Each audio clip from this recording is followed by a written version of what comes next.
Assalamualaikum warahmatullahi wabarakatuh. Kami dari kelompok 2 akan memaparkan hasil penelitian kami, yaitu mengenai analisis yang mempengaruhi terhadap keterbukaan perdagangan untuk faktor-faktor ekonominya, yaitu FDI, kurs, suku bunga, dan inflasi. Untuk itu, lanjut saja langsung ke materi.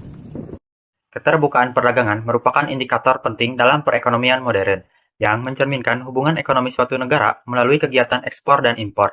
Bagi Indonesia, perdagangan internasional menjadi strategi utama untuk memperluas pasar dan memperkuat daya saing nasional di era globalisasi. Namun, di aktivitas perdagangan ini tidak berdiri sendiri. Ia sangat dipengaruhi oleh kondisi makroekonomi, seperti masuknya investasi asing, fluktuasi inflasi, pergerakan nilai tukar rupiah, hingga kebijakan suku bunga. Semuanya turut membentuk dinamika perdagangan di Indonesia. Itulah yang mendorong kami menganalisis keempat variabel ini secara bersamaan. Kelompok kami buat. Untuk metode penelitiannya itu, kita menggunakan pendekatan kuantitatif dengan metode OLS atau Ordinary Least Squares, atau yang disebut juga regresi linear berganda. Untuk datanya itu kita menggunakan data sekunder atau yang disebut time series. Periodisasi waktu datanya itu dari tahun 1995 sampai dengan tahun 2024. Nah, untuk data itu kita bersumber dari World Bank, BPS, dan Bank Indonesia. Untuk variabel dependennya adalah perdagangan terbuka atau yang disebut trade. Untuk variabel independennya kita ada 4. Ada FDI, inflasi, nilai tukar, dan suku bunga.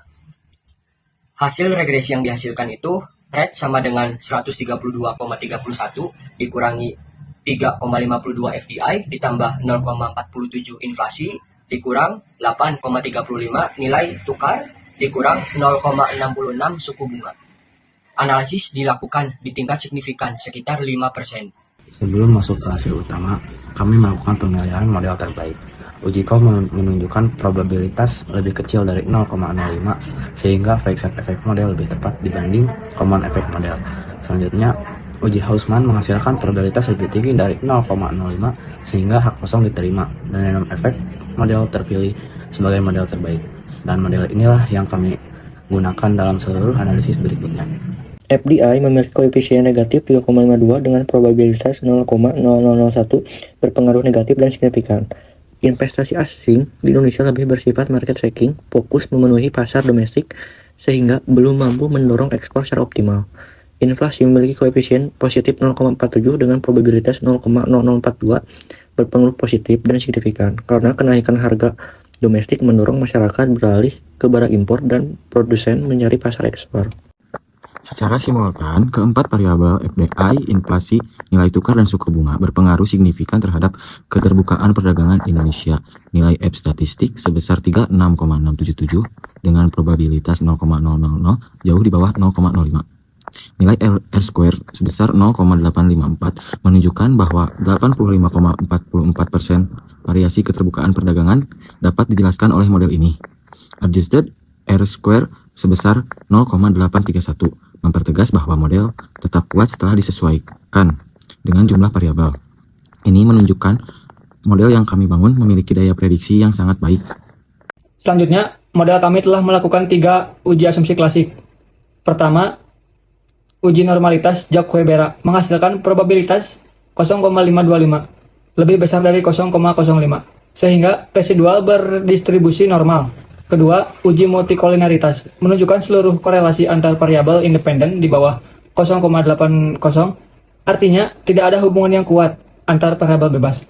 Ketiga, uji heteroskedastisitas.